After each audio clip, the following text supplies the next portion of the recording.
Good morning po, magandang umaga po sa ating dyan, sa Valenzuela at sa Ilagan po, at sa ating lahat po. Bago po tayo mag-umpisa, manalangin po muna tayo. Salamat muli Panginoon sa sandali nito. Binigyan mo kami ng pagkakataon na makarinig muli sa iyo. Dalangin po namin na ikaw na po ang magbigay ng kaunawaan, even as we read your word, Lord, let your understanding flow. And let it accomplish, Lord, the purpose na hinanda po ang mga salitang ito. Tinataas po namin sa iyo and have your way in our lives, sa aming mga puso. In Jesus' name, Amen. Pag-uusapan po natin ngayong umaga ang babaeng Samaritana.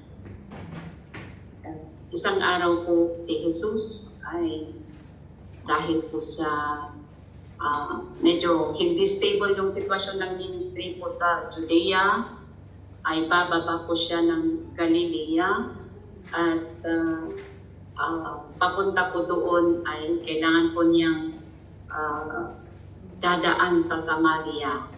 At doon po niya natagpuan ng isang babaeng Samaritana kung saan po siya nakipag-usap. Ang usapan po nila, nung dumating po yung babae sa palon, naupo po si Jesus sa palon, pagod, gutom, at yung mga disipulo po niya ay nagpunta sa bayan upang bumili ng pagkain.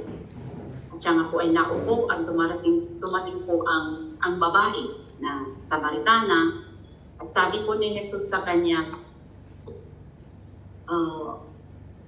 painom po. Parang humingi po si Jesus ng inumin. At sabi ng babae, ikaw ay Hudyo, ako ay Samaritanang babae. Ako ay Samaritana. Bakit ka humihingi sa akin ng inumin? Sinabi po niya yon dahil ang mga Samaritana po, Samaritano, hindi po sila nagkikipag they don't relate. Hindi po maganda yung ugnayan po nila. Kasi ang mga Hudyo po ay parang nilulook down po nila ang mga Samaritano kasi ang mga Samaritans po ay mga mestizo. Half Jew, half Gentile. Kaya hindi po sila purong mga Hudyo. Kaya iniiwasan po sila. Pero sabi ni Jesus, ang sagot ni Jesus sa babae na nagsabi, bakit mo ako kinakausap? Ikaw ay Hudyo, ako ay Samaritana. Ang sagot po ni Jesus, kung alam mo lang ang niloob ng Diyos at kung sino ang humihingi sa iyo ng inumin, kung alam mo lang yun, ikaw ang hihingi ng mainom sa kanya at bibigyan kanya ng tubig na kung saan ito ay nainom ng isang tao, hindi na siya mauuhaw. At yung gusto ko pong basahin po natin yun. John chapter 4, verse 13 to 14. Hindi pala doon. Okay. John chapter 4, verse 13 to 14, sabi po niya dito, Jesus answered,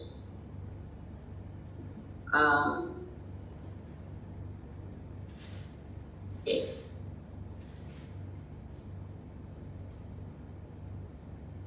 Noon pa lang, balikan pa natin, sorry. Noon pa lang sabi ng babae na, nung sabi ni Jesus na kung alam mo lang ang niloob ng Diyos at kung sino itong humihingi sa iyo ng inumin, ikaw hihingi sa akin o sa kanya. Ibig sabihin sa kanya po, Jesus. Ang sagot naman ng babae, ako hihingi sa iyo ng inumin, malalim ang balon, wala kang panalo. Saan ka kukuha ng ibibigay mong inumin sa akin kung ako hihingi sa iyo? Ang balon na ito ay kay Jacob pa at pinamana kay Jose. Dito uminom ang aming mga ninuno. Sabi niya, nakakataas po, nakakahigit pa ba kay Jacob? Sabi po ng babaeng Samaritana. At ito po yung sinagot ni Jesus sa verse 13. Basahin ko natin.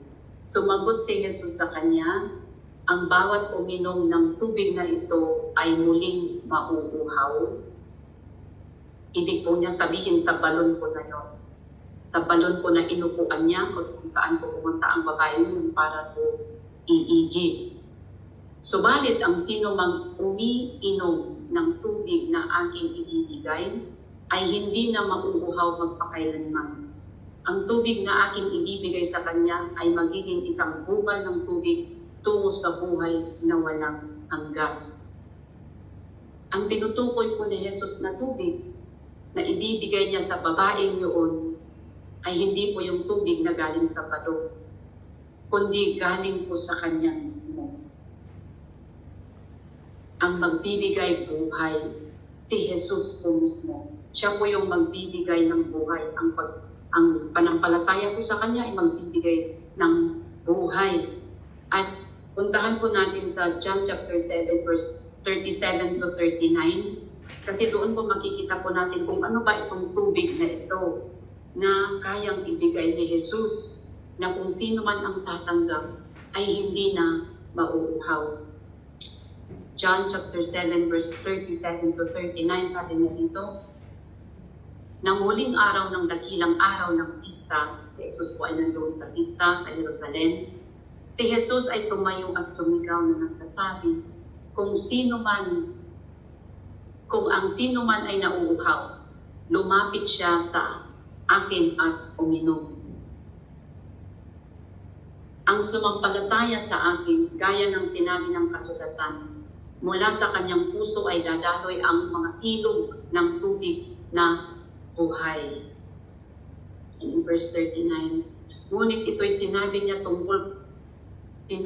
tungkol sa Espiritu na tatanggapin ng mga sumampalataya sa kanya, sapagkat hindi pa ipinagkaloob ang Espiritu, sapagkat si Jesus ay hindi pa niluluwalhati. Itong tubig po na iniaalay ni Jesus ay mapapas sa babaeng yun kung siya po ay mananampalataya kay Jesus. Itong tubig po na ito, sabi po na nabasa natin, ay yung Espiritu Santo po na ibibigay ni Jesus. Datapwat, hindi pa sa panahon yaon kasi nandito pa po si Jesus sa lupa. Kaya kung paano, for the meantime, kung sino mang maniwala kay Jesus, magkakaroon po siya ng ilog or batis sa kanyang loob na magbubukal ng buhay na walang hanggan. Siya po ang iniaalay niya sa babaeng ito. Iinom sa kanya, maniwala sa kanya. Pag naniwala po kay Jesus sa panahon niyo na nandito pa siya sa mundong ito, hindi pa yung Santo Espiritu, magkakaroon po siya ng buhay. At sabi ng babae sa verse 15, gusto ko yan. Sino nga ba naman ang aayaw? Sino ba naman ang aayaw sa tubig na kung inom ay hindi na nauuhaw? Kasi yun ang sabi ni Jesus, kapag kayo ay nakainom sa tubig na ito, hindi na kayo uuhawin. Ibig sabihin, magkakaroon kayo ng kasiyahan, magkakaroon ng contentment, magkaroon ng satisfaction. Hindi na mauuhaw pa. Sino ang ayaw nun? Kaya sa verse 15 sabi niya, Ginoo, bigyan mo ako ng tubig na ito upang ako'y hindi na mauhaw o pumarito pa upang umigib. Sa kanyang pagkaunawa ay katulad din ng tubig sa balon na yun, kung saan iniigib at iniinom. Pero hindi po yun, sabi po natin, hindi po yun. Si Jesus po mismo, tanggapin si Jesus, panampalatayanan si Jesus. Yun po yung tinutukoy ni Jesus. Siya po, maniwala po sa Kanya. At tingnan po natin yung sagot ni Jesus. Parang hindi tama. Kasi yung sagot po ni Jesus sa verse 16, sabi niya, sinabi sa kanya ng ito, go call your husband and come back. Sinabi sa kanya ni Jesus, umalis ka na. Tawagin mo ang iyong asawa at bumalik ka rito. Yun po yung sagot ni Jesus. Sabi ng babae, akin na yung tubig na yan, gusto ko. Ang sagot ni Jesus, umalis ka. Tawagin mo ang asawa mong babae. Sagot ng babae, wala akong asawa.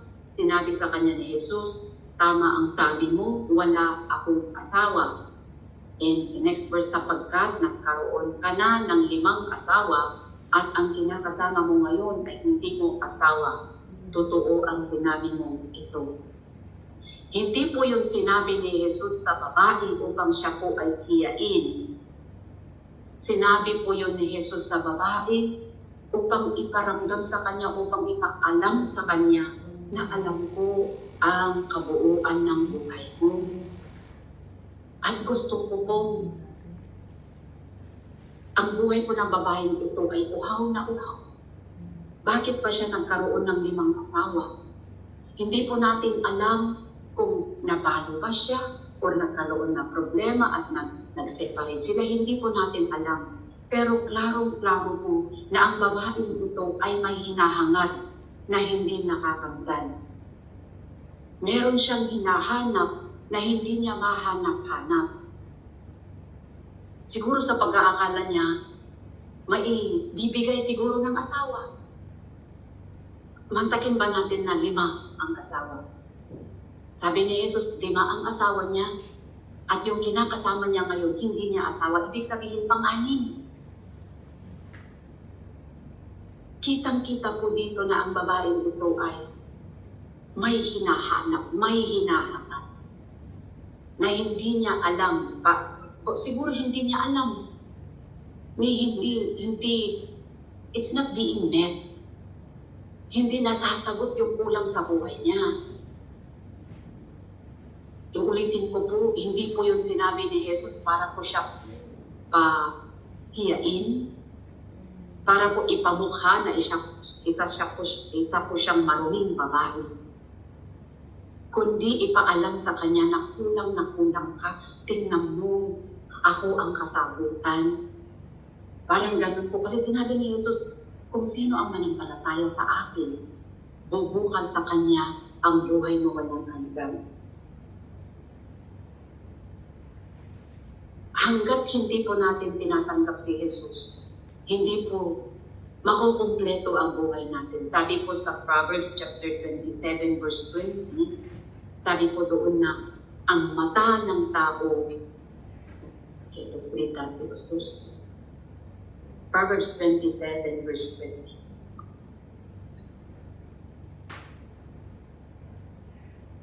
Okay, let's read it here. 27 verse 20. Sabi po niya dito, death and destruction are never satisfied, and neither are the eyes of men. Ang mata ng tao, hindi nabibigyan ng kasiyahan. Ang mga babae kung bumili ng napakagandang ganito, napakagandang ba, hindi nagtatagal, iba na naman ang gusto. Parang ganun ba? Kahit yung mga mayayaman, yung mga makapangyarihan, hindi po nakukontento. Walang kasiyahan ang tao, biblical po yan. Wala pong kasiyahan. Kasi sabi po sa Ecclesiastes chapter 3 verse 11, God has set eternity in the hearts of men. Meron pong isang bagay sa buhay ng tao na hindi niya alam kung paano ba siya pupunan. May pagkukulang, and it is regarding the eternity of man. Kung nasecure na po ang eternity ng tao, magkakaroon na po siya ng kasiyahan. At yun po lamang ay makakamtan kay Jesus. Tingnan po natin sa Acts chapter 17 verse 28. Acts chapter 17 verse 28. Acts 17:28. For in Him we live and move and have our being. As some of your own poets have said, we are His offsprings. Magkakaroon lang tayo ng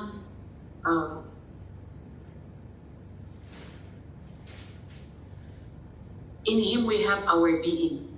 Sa Kanya, makamtan natin ang buong pagkatao natin. Sa Kanya tayo kikilos, sa Kanya tayo mabubuhay. At pag hindi sa Kanya, pag wala tayo sa Kanya o wala siya sa atin, walang kasiyahan, walang kabuluhan ang buhay. Yun ang kulang. Kaya ang tao hanap ng hanap ng hanap, naghahangad ng naghahangad, hindi niya nga alam kung ano yung kulang. Kasi ang alam natin, kung meron na kumpleto na tayo, masaya na. Pero kulang pa rin. May kulang pa rin. Because in Him we live and move and have our being only. It is only in Jesus. Totoo po yung sabi niya. Humayo kayo sa akin, pumarito kayo sa akin, at uminom nang kayo ay mabigyan ng kasiyahan. Kaya kahit po anong gawin ng tao sa mundo ito, kahit po makamtan ang lahat ng pangarap, lahat ng inaasam sa buhay, kung hindi po uminom kay Jesus, hindi po magtatapos ang kanyang paghahanap, ang kanyang paghahangad. Sa atin po dito, sa inyo po dyan, kahit po nasa loob kayo ng preso, pwede po kayong magkaroon ng kasiyahan. Pwede po tayong matulog na may kapayapaan at may kagalakan. Because in Him, sa Kanya, we can live, tayo kikilos, tayo nabubuhay. In Jesus. As to sa kinabukasan po natin, na ituturo po sa atin, kumapit, manalangin, kapit sa salita ng Panginoon na lagi po na ituturo sa atin. We commit po natin ang ating mga buhay sa Kanya at Siya na po ang bahala. Ang importante po, magkakaroon po tayo ng kasiyahan. Magkakaroon po tayo ng katahimikan at kagalakan habang naghihintay kung ano man ang hinihintay. May pag-asa po kay Jesus. Pag si Jesus nasa buhay po ng bawat isa, may pag-asa. Kasi para po tayong naglalayag sa barko, ang barko po na kinasasakyan po natin, nandoon po si Jesus. Kahit ano pa man ang bagyong darating sa buhay natin, huwag po tayong mag-alala dahil the author of the storm will be in our boat or is in our boat. Kasama po natin siya sa ating mga bangka. Yung may akda ng bagyo at the waves and the storms in the ocean, kasama sa barko po natin. Kung kasama po natin siya, ano po ba ang ating ipapangamba? Kaya minsan pa, it is Christ and Christ alone na pinag-uusapan natin sa Bible study na ito. Kaya kung meron pa man sa inyo dyan na hindi pa tumatanggap kay Jesus na nagbibigay ng tubig upang to quench our thirst, upang bigyan ng katapusan ng ating uhaw, tanggapin na po natin siya. Tanggapin po natin, manalangin po tayo. Simple po yun, natanggap kita bilang Panginoon at tagapagligtas. Ay na-acknowledge ko na ako ay isang makasalanan, malayo sa iyo at patungo sa pagkadusa. Pero salamat sa ginawa mo sa krus upang ang aking mga kasalanan ay mabura, mawala, mahugasan. At Kanya pong isusulat ang ating mga pangalan sa aklat ng buhay. Magkakaroon po tayo ng kasiyahan, contentment and satisfaction. Magiging malutong po ang ating mga halakpak. Magiging ang ating matamis ang ating mga ngiti kahit pa nasa likod tayo ng rehas. Kaya kapit lang po mga kapatid, at muli salamat sa pakikinig. Patuloy po kayong makinig tuwing Bible study po sa gawain po ito. Thank you very much.